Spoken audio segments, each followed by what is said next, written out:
오늘 우리에게 주시는 하나님의 말씀은 신약성경 마가복음 16장 9절부터 18절까지의 말씀입니다.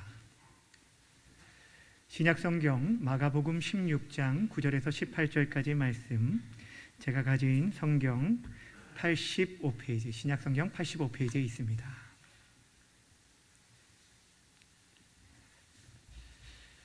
다 찾으셨으면 저와 여러분이 한 절씩 읽도록 하겠습니다.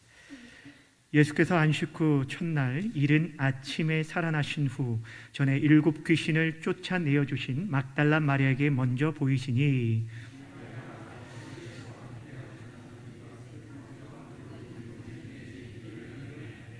그들은 예수께서 살아나셨다는 것과 마리아에게 보이셨다는 것을 듣고도 믿지 아니하니라.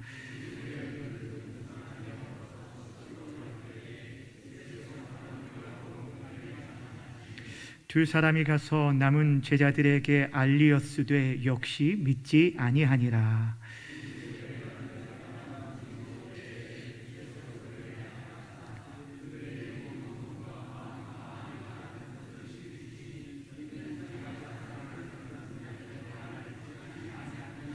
또 이르시되 너희는 온 천하에 다니며 만민에게 복음을 전파하라.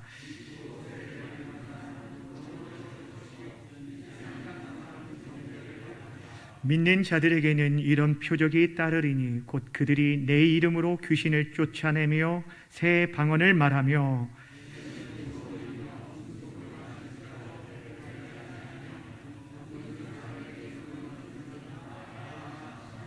아멘. 오늘은 부활주일입니다. 부활주일은 우리 기독교 절기 가운데 가장 핵심적인 중요한 절기입니다. 물론 우리 예수님께서 이 땅에 오신 성탄절도 매우 중요한 절기이지만 무엇보다 사망 권세를 깨고 부활하신 이 부활절이 어쩌면 우리 기독교를 기독교 되게 하는 가장 중요한 절기다라는 것입니다. 우리 예수님께서 말씀하셨습니다. 나는 부활이요 생명이니, 나는 부활이요 생명이니 나를 믿는 자는 죽어도 살겠고 무릇 살아서 나를 믿는 자는 영원히 죽지 아니하리라 라고 말씀하셨습니다. 우리가 그분을 믿을 때 죽어도 살게 되고 또한 살아서 믿을 때 영원히 죽지 않게 될 것이다 라고 말씀하시고, 그 하신 말씀이 진리임을 보이시기 위해서 우리 모든 죄를 대속하시기 위해 십자가에 못 박혀 죽으시고 장사 지낸 바 3일 만에 무덤을 깨트리고 부활하셨습니다. 우리가 매해 부활절을 맞이하지만 어느 때보다 힘들고 어려운 시대를 보내고 있는 저와 여러분들에게 있어서 오늘 이 부활절을 통해서 우리 주님의 부활하신 의미를 다시 한번 깊이 깨닫고 부활의 주님을 확신하는 가운데 그 믿음을 통해서 주시는 부활의 능력을 우리 모든 성도님들이 다시 한번 소유하고 다시 한번 일어날 수 있는 귀한 은혜의 시간이 되어주길 주님의 이름으로 간절히 축원합니다. 오늘 본문은 마가복음 마지막 부분입니다. 지난 주일부터 시작을 해서 우리가 예수님께서 걸어가셨던 마지막 일주일의 여정들을 특별 새벽 기도를 통해서 계속적으로 살펴보았고, 오늘 이제 마지막 부분 마가복음 16장 뒷부분을 오늘 보게 됩니다. 오늘 이 말씀을 통해서 예수님의 이 부활 소식은 계속 증거되어야 합니다라는 제목을 가지고 말씀을 증거하려고 하는데, 제목을 함께 따라하겠습니다. 부활의 소식은 계속 전해져야 합니다. 이 말씀을 가지고 오늘 3가지를 살펴보려고 합니다. 부활의 소식을 누구에게 전해야 하는가? 두 번째는 우리가 이 부활의 소식을 전해야만 하는 이유가 무엇인가? 그리고 이 부활의 소식을 전하는 자에게 주시는 능력이 무엇인가를 함께 살펴보려고 합니다. 중요한 것은 지금 이 시대에도 주님의 부활의 소식은 계속적으로 전해져야 한다라는 사실입니다. 오늘 우리가 9절부터 본문을 읽었지만 1절 이하에서 보면은 예수님이 십자가에 못 박히시고 이제 안식일이 되어진 다음에 안식 후 첫날 이른 아침에 막달라 마리아를 비롯한 여러 여인들이 예수님의 시신에 향품을 바르기 위해서 예수님의 무덤가에 왔다가 천사를 통해서 예수님이 부활하셨다는 소식을 듣게 되어집니다. 예수님의 부활 소식을 제일 먼저 들었던 사람들이 바로 이 여인들이었습니다. 그런데 문제는 이 여인들이 처음에는 두렵고 무서움 가운데 아무에게도 아무 말도 전하지 않았다라는 것입니다. 오늘 우리가 읽지 않았지만 8절 말씀 함께 보도록 할까요? 8절입니다. 시작. 여자들이 몹시 놀라 떨며 나와 무덤에서 무덤하고 무서워하여 아무에게 아무 말도 하지 못하더라. 아멘. 분명 천사를 통해서 예수님께서 살아나셨고 지금 이곳에 있지 않다라고 하신 말씀을 듣고 그들의 눈으로 빈 무덤을 보았음에도 불구하고 그들은 여러 가지 두려움과 무서움으로 아무에게 아무 말도 전하지 못했습니다. 당시 여인들의 증거는 법적 효력이 없었을 뿐 아니라 누구도 그들의 증언을 믿어주지 않을 거라고 여겼기 때문에 아마 전하지 못했을 수도 있습니다. 또한 예수님의 시신이 없어졌다라는 사실이 알려지게 되고 그것이 그 여인들을 통해서 전해졌다라고 한다면 예수님이 다시 살아났다는 그 소식이 이 여인들을 통해서 증거되어졌다는 소식이 로마 정부나 유대 종교 지도자들에게 의해서 발각되어진다면 이 여인들은 무사하지 못할 수도 있을 것입니다. 그러니 이 여러 가지 이유로 인해서 그들은 예수님의 부활의 소식을 들었음에도 불구하고 누구에게도 말하지 못했던 것입니다. 그런데 만약 여러분 생각해 보세요. 이 여인들이 계속적으로 침묵하였더라면, 이 여인들이 계속적으로 아무 말도 전하지 않았다라고 한다면 이 부활의 소식이 어떻게 온 열방에 증거될 수 있었겠습니까? 근데 예수님께서 요한복음 20장에 보면은 그 두려움 가운데 있었던 여인들 가운데 막달라 마리아를 먼저 찾아오시고 그를 만나 주십니다. 성경에 보면은 이 막달라 마리아가 예수님의 부활 소식을 들었을 뿐 아니라 이 부활하신 예수님을 처음으로 목격한 사람 중에 한 사람으로 소개해주고 있습니다.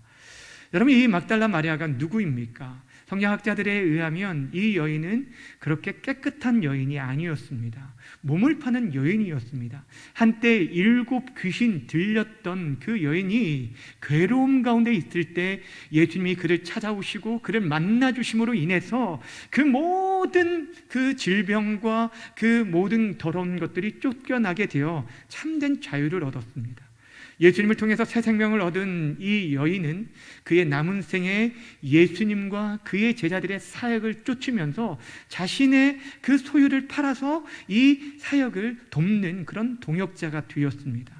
얼마나 예수님을 깊이 따라다녔냐면 심지어는 예수님께서 십자가에 못 박히는 그 자리에 또 예수님께서 죽고 나서 무덤에 묻힌 그 무덤 앞에도 또한 예수님께 향유를 부어드리는 그 자리까지 빠짐없이 참여했던 여인이 바로 이 여인이었어요. 성경에 그러한 여인들이 여럿이 등장하지만 그 가운데 맨 앞에 그의 이름 막달라 마리아 이름이 있을 정도로 이 여인은 굉장히 뜨겁게 주님을 사랑했던 것 같습니다. 근데 이 여인이 이 막달라 마리아가 예수님을 만나게 됩니다. 부활하신 예수님을 만난 이후에 그는 더 이상 지체하지 않고 그는 더 이상 침묵하지 않고 그는 나아가서 이 소식을 전하기 시작합니다. 근데 이 부활의 소식을 누구에게 전했는지 10절 말씀 함께 보도록 하겠습니다. 10절 함께 읽습니다. 시작. 마리아가 가서 예수와 함께하던 사람들이 슬퍼하며 울고 있는 중에 이를 알리매. 여기 보시면 어떤 자에게 알렸다고 말하고 있어요? 슬퍼하며 울고 있는 자에게 알렸다라고 말씀하고 있습니다. 여러분, 여기서 슬퍼하였다, 울었다라는 이 단어는 당시에 죽은 자를 애도할 때 쓰는 단어입니다. 지금 여기서 말하는 구체적으로 슬퍼하고 애통해야 했던 자들은 다른 사람이 아니라 예수님과 함께 했던 자들, 즉 예수님의 제자들을 말합니다. 예수님의 제자들이 지금 슬퍼하고 애통해하고 있는 것입니다. 그도 그럴 것이 자신의 사랑하는 스승 예수님이 돌아가셨기 때문이기도 하지만 그들이 예수님께서 살아생전에 주님을 절대 떠나지 않겠습니다, 버리지 않겠습니다 라고 말했는데 끝까지 그 길을 지키지 못하고 오히려 예수님을 부인하고 도망쳤던 것들, 그 자신들의 행동에 대한 자책감, 그런 실망감 이런 것들로 인해서 오히려 그들의 마음이 더욱 무거웠을 것입니다. 근데 여기서 우리가 한 가지 그들이 슬퍼하고 애통했다는 모습을 통해서 알 수 있는 사실은 이들은 전혀 예수님께서 다시 살아나실 것에 대한 기대감이 없었다는 것을 알 수 있습니다. 여러분, 이 제자들은요, 그들의 눈앞에서 죽은 나사로가 살아난 것을 본 자들이었습니다. 예수님의 공생의 시간에 성경에만 3차례의 죽은 자를 살리는 일들이 있었는데 그것을 그들의 눈으로 직접 목격했던 자들이었습니다. 또한 예수님께서 예루살렘으로 올라가는 길 가운데 3번에 걸쳐서 내가 대제사장들과 서기관들에 의해서 고난을 당하고 죽게 될 것이고 그 후에 3일 후에 부활할 것에 대해서 아주 구체적으로 말씀하심을 들은 사람들이었습니다. 그런데도 불구하고 그들은 전혀 예수님께서 다시 부활하실 것을, 다시 살아날 것에 대한 어떤 기대감도 없이 애통하고 슬퍼하고 있었습니다. 근데 지금 막달라 마리아가 그러한 자들에게 이 부활의 소식을 전해주고 있는 것입니다. 사랑하는 여러분, 어떤 자에게 이 부활의 소식을 전해줘야 합니까? 어떤 사람에게 이 부활의 소식이 필요합니까? 바로 절망에 빠져 있는 사람, 슬픔에 잠겨 있는 사람, 그런 자들에게 이 복음이 필요하다라는 것입니다. 자신의 의지와 결단으로 열심히 주님을 섬기려 하다가 오히려 실패하고 절망하고 또 무너지고 깨어진 인생들에게 이 부활의 소식이 필요한 거예요. 여러분, 부활의 소식은요, 주님을 믿지 않는 자들에게뿐 아니라 주님을 믿는다라고 말하는 사람들에게도 필요한 거예요. 이 자리에 있는 우리들에게도 이 부활의 소식이 필요하다는 거예요. 주님을 믿고 따른다라고 말했던 제자들, 그럼에도 불구하고 예수님이 부활하실 것에 대한 그런 기대감이 전혀 없었던 인생들, 지금도 우리가 살아가고 있으면서 불구하고 부활하신 주님께서 여전히 우리 가운데 임하여 주셔서 일하실 것을, 우리의 모든 상황들을 역전시킬 수 있는 그런 능력의 주님이라는 것들을 믿지 않는 사람들에게, 기대감 없이 절망 가운데 있는 자들에게 이 부활의 소식을 전해 주어야 하는 것입니다. 전에 사랑하는 여러분 주위에 신앙생활을 하다가 낙심한 자들이 혹 있지 않습니까? 열심히 신앙생활을 하려다가 정말 오히려 그 신앙을 접고 여러 가지 상처와 아픔 때문에 오랫동안 주님을 떠난 자들이 있지 않습니까? 코로나 사태가 계속되어짐으로 인해서 신앙생활이 주저앉고 절망감과 실패감 가운데 계신 분이 있지 않습니까? 우리가 그런 자들에게 우리 주님께서 부활하셨다고, 우리 주님께서 여전히 우리의 소망이 되신다고, 그분을 믿을 때 우리는 다시 한번 일어날 수 있다고, 그분에게 생명이 있다라고 우리는 전해 주어야 하는 것입니다. 그것이 바로 이 시대에 예수님을 믿고 부활의 소식을 믿는 저와 여러분들이 감당해야 할 사명이라는 것입니다. 사랑하는 여러분, 부활의 소식은 계속 전해져야 하는데 특별히 어떤 자들에게요? 슬픔과 애통해하는 자들에게 전해져야 하는 것입니다. 근데 우리가 부활의 소식을 전하는 데 있어서 각오해야 할 것이 있어요. 무엇이냐면 우리가 부활의 소식을 전했을 때 모든 사람들이 그것들을 다 받아들이는 게 아니라 때로는 마음의 완악함으로 믿지 않는 자들도 있다라는 것을 알아야 한다는 거예요. 그럴 때 우리가 계속적으로 증거하는데 낙심하지 않고 포기하지 않을 수 있습니다. 예수님이 부활하셨다는 소식을 전해받은 자들이 그 가운데 제자들 또한 처음에는 믿지 않았던 것을 오늘 본문은 우리에게 자세히 소개해주고 있어요. 11절부터 13절까지의 말씀을 의미를 생각하면서 함께 읽겠습니다. 11절부터 13절까지입니다. 시작. 그들은 단 것과 마리아에게 보이셨다는 것을 듣고도 믿지 아니하니라.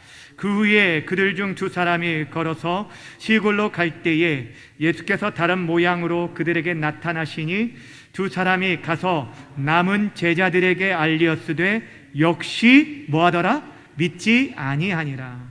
여러분 11절의 말씀을 보세요.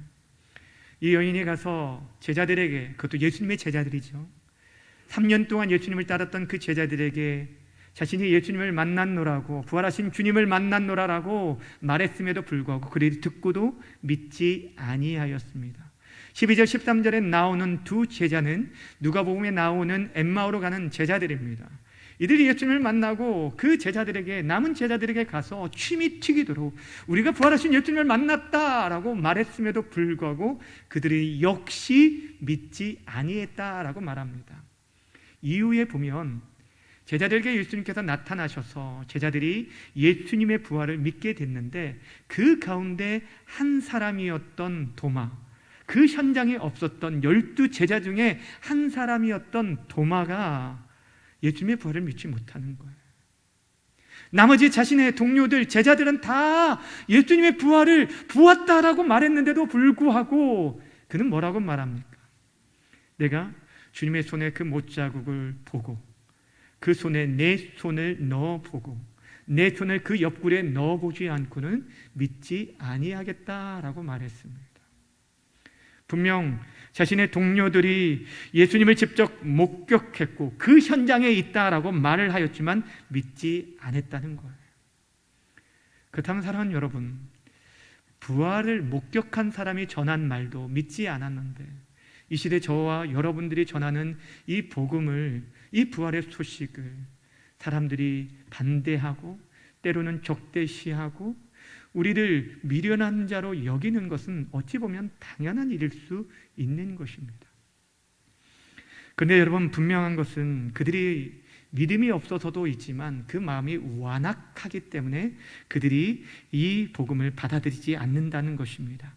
여러분, 중요한 것은 그러한 모습을 우리 주님께서 책망하신다는 거예요. 14절 말씀 제가 읽어드립니다. 그 후에 11제자가 음식 먹을 때 예수께서 그들에게 나타나사 그들의 믿음 없는 것과 마음이 완악한 것을 꾸짖으시니 이는 자기가 살아난 것을 본 자들의 말을 뭐하지 아니했다고요? 믿지 아니함이로라. 여러분, 예수님께서 왜 꾸짖으셨습니까? 그 제자들에게 왜 꾸짖으셨어요? 두 가지 때문이죠. 믿음이 없는 것과 마음이 완악한 것. 믿음이 없는 것도 문제가 되지만 처음부터 믿지 않기로 결단하고 눈과 귀와 마음을 닫아버린 마음이 완악한 상태가 더 큰 문제가 되는 것입니다. 그러나 사랑하는 여러분, 기억하시길 바랍니다. 아무리 눈과 귀와 마음을 닫고 살아도 예수님께서는 그런 자조차 포기하지 않으셔요. 그들에게 찾아가시고 그들을 만나주시고 그들 또한 예수님을 믿는 믿음으로 살기를 원하신다라는 것입니다.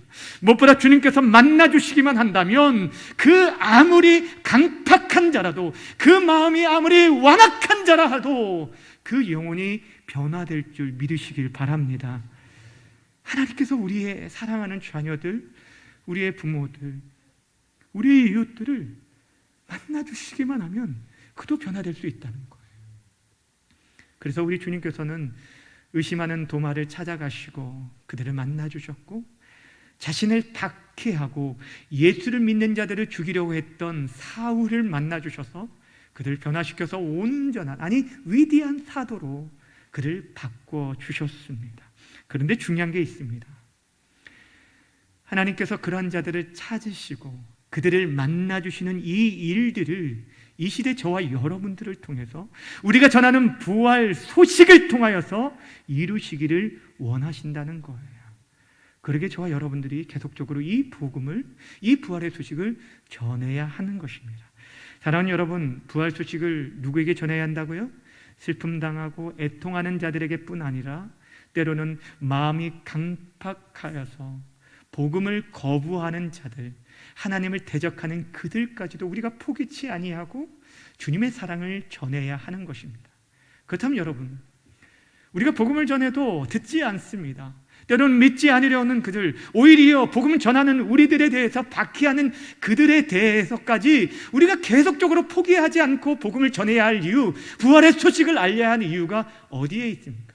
왜 우리는 이 부활의 소식을 전해야만 합니까?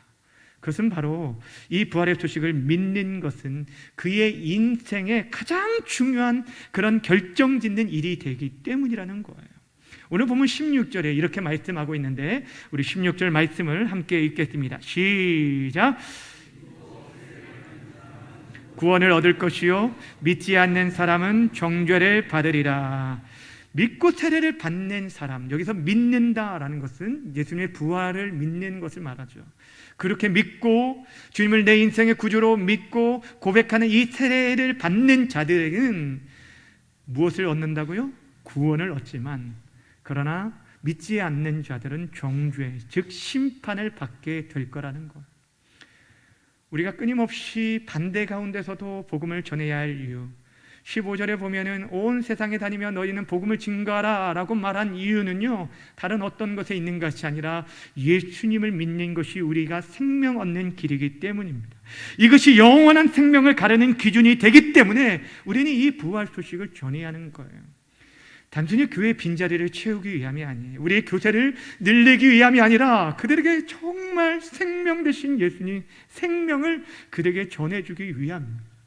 성경 우리에게 말합니다. 예수님만이 하나님께 나아갈 수 있는 유일한 길이고 그분이 우리의 생명 되신다고 말씀하셨고, 예수님 또한 자신을 가리켜서 나는 길이요 진리요 생명이니 나로 말미암지 않고는 아버지께로 올 자가 없다라고 말씀해 주셨습니다. 그러게 우리가 주님을 전해야 돼요. 이 부활에 대한 믿음이 있고 없고가 우리 인생의 최종적인 목적지가 결정되어지는 거예요. 우리 인생의 죽음 이후에 우리가 거할 곳이 천국이냐 지옥이냐 생명이냐 사망이냐가 결정되어지기 때문에 우리는 그 어려움 가운데서도 계속적으로 이 부활의 소식을 전해 주어야 하는 것입니다. 그런데 참 감사한 것은요, 이런 반대와 박해만 있는 것이 아니라 이 믿음을 가지고 부활의 복음을 증거하는 자들에게 부활의 주님의 그 능력을 주신다고 약속해 주셨습니다. 믿는 자에게 따르는 그 부활의 능력이 무엇인지 17절, 18절 말씀 함께 큰 소리로 읽겠습니다. 시작! 믿는 자들에겐 이런 표적이 따르니니 곧 그들이 내 이름으로 귀신을 쫓아내며 새 방언을 말하며 뱀을 집어 올리며 무슨 독을 마실지라도 해를 받지 아니하며 병든 사람에게 손을 얹은 듯 나으리라 하시더라. 아멘. 믿는 자에게 표적이 따른다 라고 말하고 있는데, 여기 믿는 자들이 바로 부활 소식을 믿고 부활하신 주님을 믿는 자들을 말하는 것입니다. 그들에게는 하나님께서 함께 하시는 표적, 우리 주님께서 함께 해주시겠다라는 그 표적이 나타나게 될 것을 말씀하고 있습니다. 그렇다고 이 말씀이 꼭 독을 마셔도 죽지 않나? 내가 뱀을 집어도 물리지 않나? 라는 것을 시험하라는 말씀은 결코 아닙니다. 정말 우리가 주님의 부활하심을 믿고 이 복음의 소식을 전할 때 그 현장에 이런 놀라운 역사가 나타나게 된다는 것입니다. 사도행전 28장에 보면 사도 바울이 멜리데 섬에서 복음을 증거하다가 독사에 물린 일이 있는데 사람들이 주변에서 다 그가 죽을 거라고 알고 있었지만 하나님께서 그를 온전히 지켜준 역사를 보게 됩니다. 여러분, 수많은 선교사님들이 복음을 증거하는 현장 가운데 이런 많은 일들을 경험했던 것들을 우리는 직감적으로 많이 직간접적으로 듣고 우리가 그 보고들을 받고 있는 것을 보게 됩니다. 그렇습니다. 사랑하는 여러분, 부활이라는 것은 단순한 어떤 구호가 아닙니다. 막연한 소망이나 기대, 바람이 결코 아니라는 것. 부활은 실제이고 부활은 하나님의 능력임을 믿으시길 바랍니다. 여러분, 하나님께서 정말 일하여 주시고 일으켜 세워주실 것들을 말씀해 주셨어요. 이 부활의 능력은 2000년 전 예루살렘에서만 있었던 것이 아닙니다. 지금도 주님의 부활을 온전히 믿고 그 믿음으로 증거의 삶을 살아가는 자들에게는 여전히 나타나고 경험되어지는 실체라는 것입니다. 어찌 보면 이 부활의 능력을 믿었던 수많은 믿음의 선배들과 선교사들이 있었기 때문에 이 흑암의 땅, 이 깜깜한 땅, 정말 아무런 소망이 없던 이 조선 땅에 생명의 빛이 비춰지게 되었던 것입니다. 우리가 잘 알고 있듯이 이 나라 조선 땅에 공식적으로 처음으로 들어왔던 선교사님은 1885년 부활절에 인천 제물포항을 통해서 들어온 언더우드 선교사님과 아펜젤러 선교사님입니다. 언더우드 선교사님은 북장로교회 선교회 통해서 들어오게 되셨고, 아펜젤러 선교사님은 미국 감리교회에서 파송되어서 오신 선교사님들입니다. 처음에 이 나라가 얼마나 외국인들에 대해서뿐 아니라 이게 폐쇄적인 그런 시대였을 때였기 때문에 복음 증거하는 것이 얼마나 어렵고 막막했을지 생각해 보시길 바랍니다. 언어가 다르죠. 문화가 완전히 다르죠. 이 서양인에 대한 그런 적대적인 그런 것들 때문에 계속적으로 모욕감과 여러 가지 멸시가 있는데도 불구하고 이들은 계속적으로 예수님의 부활을 증거하기 시작합니다. 그런데도 불구하고 전혀 보이지 않습니다. 소망이 보이지 않습니다. 절망이 깊어지는 어느 해 이 부활절 아침에 언더우드 선교사님의 그 막막한 심정을 하나님께 기도로 이렇게 올려드렸습니다. 선교보고에 남겨진 그분의 기도문을 제가 1부 때는 제가 읽어드렸는데 2부 때는 영상으로 이렇게 더 좋은 목소리로 듣는 게 좋을 것 같아서 한번 보여드리도록 하겠습니다. 영상 한번 보여주세요.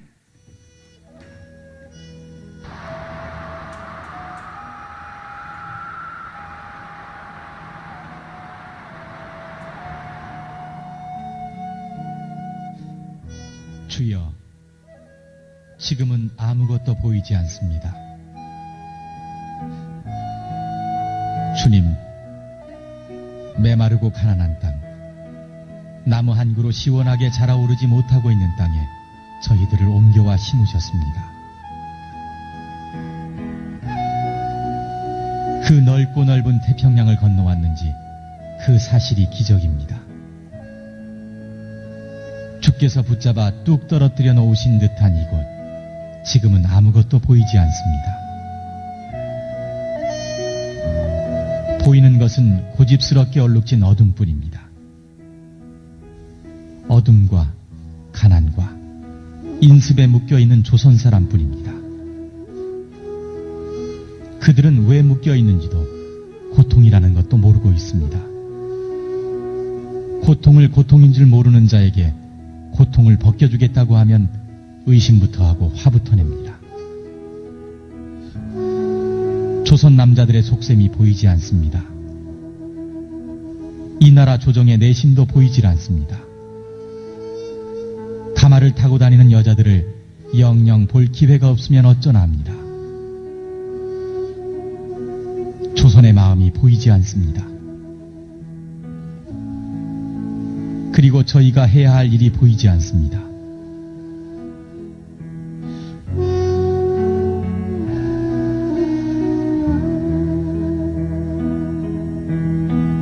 그러나 주님, 순종하겠습니다.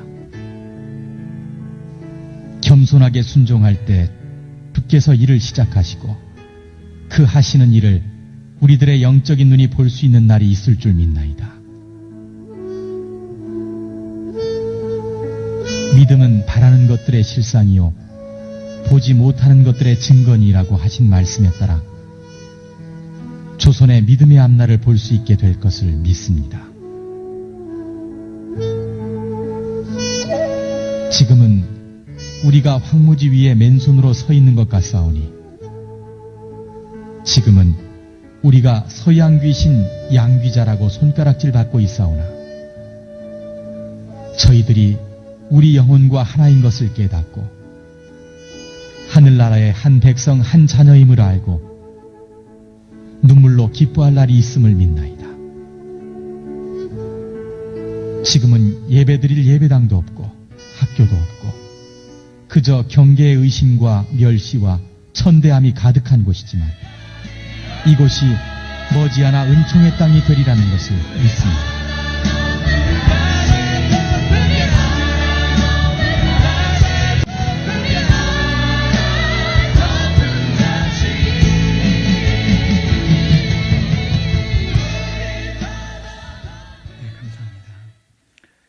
여러분 130년 전에 이 땅 조선 땅이 얼마나 흑암한 가운데 가난한 가운데 있었는지 여러분도 잘 알고 계실 것입니다.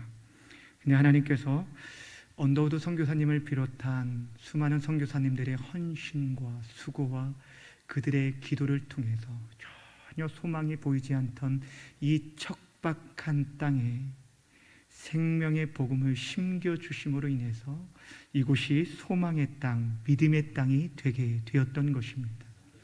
일제의 강점기를 거치고 또한 6.25 전쟁을 통해서 폐허가 된 이 땅이었지만 그 가운데서도 하나님이 이 땅을 버리지 않으시고 붙드시고, 언더우드 선교사님 기도처럼 전혀 소망이 보이지 않는 이 땅을 위해 계속적으로 생명의 복음, 부활의 소식이 증거되어짐으로 말미암아서 이 땅이 다시 한번 일어나고 회복될 수 있게 되었다라는 것입니다. 교회가 세워지고 학교가 세워지고 병원이 세워지면서 정말 지금의 그 은혜들을 이 한국이, 우리 대한민국이 지금 누리고 있는 것입니다. 여러분, 지금도 마찬가지예요. 지금 이 대한민국이 심히 어려운 가운데, 또한 한국교회가 최고의 위기 가운데 있다라고 말하지만 지금도 여전히 부활하신 주님을 믿고 그 주님을 증거하는 자들을 통하여서 부활의 능력이 지금도 나타나게 될 줄 믿습니다.